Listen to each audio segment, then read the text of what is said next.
Telugu Desam party విజయం. అదే కాదు, దగ్గర ఒక 13,000 మందికి ఉద్యోగాలు వచ్చాయి డైరెక్ట్ గా. ఒక 50,000 మందికి ఇండైరెక్ట్ గా ఉపాధి కలిగింది. ఈ ప్రాంతం అభివృద్ధికి మారుమోగే పరిస్థితి వచ్చింది. అనేక రంగాలు, ఒక పక్క మీరు చూస్తే 1-2 రంగాలు కాదు, ట్రాన్స్పోర్ట్ గాని, భూములలో పెరగడం గాని, వ్యాపారాలు గాని, ఇవన్నీ కూడా పెరిగి అంగేరి సమస్య అయితే ఆడ పనిచేసే పిల్లలు కూడా వచ్చి చేస్తున్నారు. అవన్నీ పెరిగాయని ఆ ఇన్స్టిట్యూట్ కూడా చెప్పే పరిస్థితి వచ్చింది. దీనివల్ల మీరు చూస్తే 56,000 కోట్ల రూపాయలు జీఎస్టీ గాని, సేల్స్ ట్యాక్స్ గాని వచ్చాయి. అదే కాకుండా ఇంకా ఇండైరెక్ట్ గా ఆర్థిక వ్యవస్థ మెరుగుపడే పరిస్థితి వచ్చింది. అదే తెలుగుదేశం పార్టీ చూపించిన చొరవ. నేను అందుకనే మీతో మాట్లాడుతున్నా. 5 ఏళ్లయింది ఇప్పుడు వైఎస్ఆర్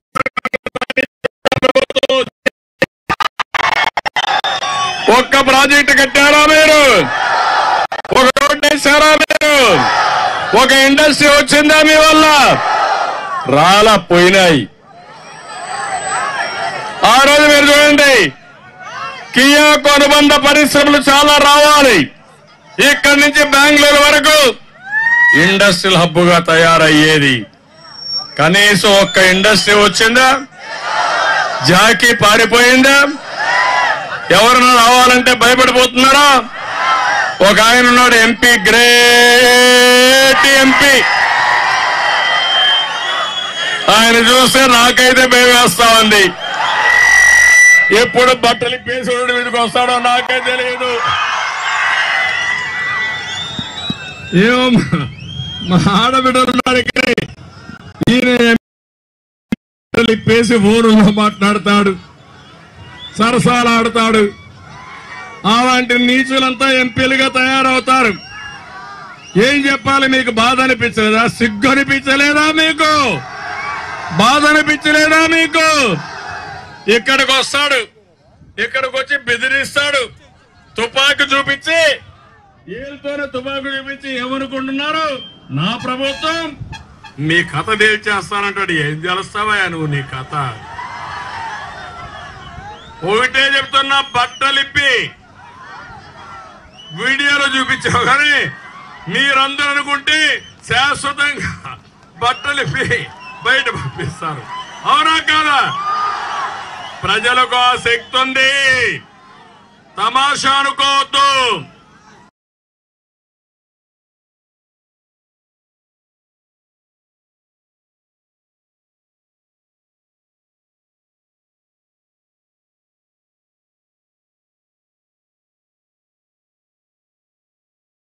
సేవలను ఎప్పుడు ఉపేక్షించాం. అందుకే తమ్ముళ్ళు నేను కోరుతున్న ఇలాంటి ప్రజాప్రతినిధులు, ఒళ్ళు బలిసిపోయింది, కొవ్వెక్కిపోయింది, మిరిసిపడుతున్నారు. అందుకే నేను మిమ్మల్ని అందరినీ కోరుతున్నా, ఈరోజు ఈ జిల్లాలో మళ్ళీ అంద్రి నీవా నీళ్లు పూర్తిగా ప్రతి ఒక్క ఎకరాకు రావాలి. నేను ఈరోజు జిల్లాకు వచ్చింది 10 రోజుల కార్యక్రమం పెట్టుకున్నాను. నంది కొట్టుకూరులో ప్రారంభించాను. శ్రీశైలం నుంచి నా యాత్ర ప్రారంభమైంది. వంశధార ఏదైతే పాతపట్నంలో హీరా మండలం వరకు వెళ్లి, హీరా బ్యారేజ్కి వెళ్లి నా యాత్ర యుద్ధ బేరి ముగిస్తుంది.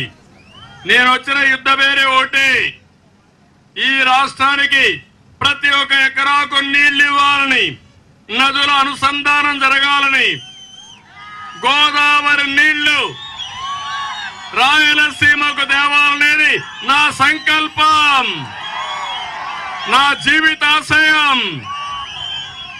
అది చేసి ఇలాంటి కియా మోటార్ లాంటి పరిశ్రమలు రాష్ట్రమంతా రావాలని, అనంతపురం జిల్లాకు రావాలని, మా తమ్ముళ్ళు వేరే దేశాలకు పోకుండా ఇక్కడే ఉద్యోగాలు చేయాలనేది నా ఆకాంక్ష. దానికి ఆ రోజే నేషనల్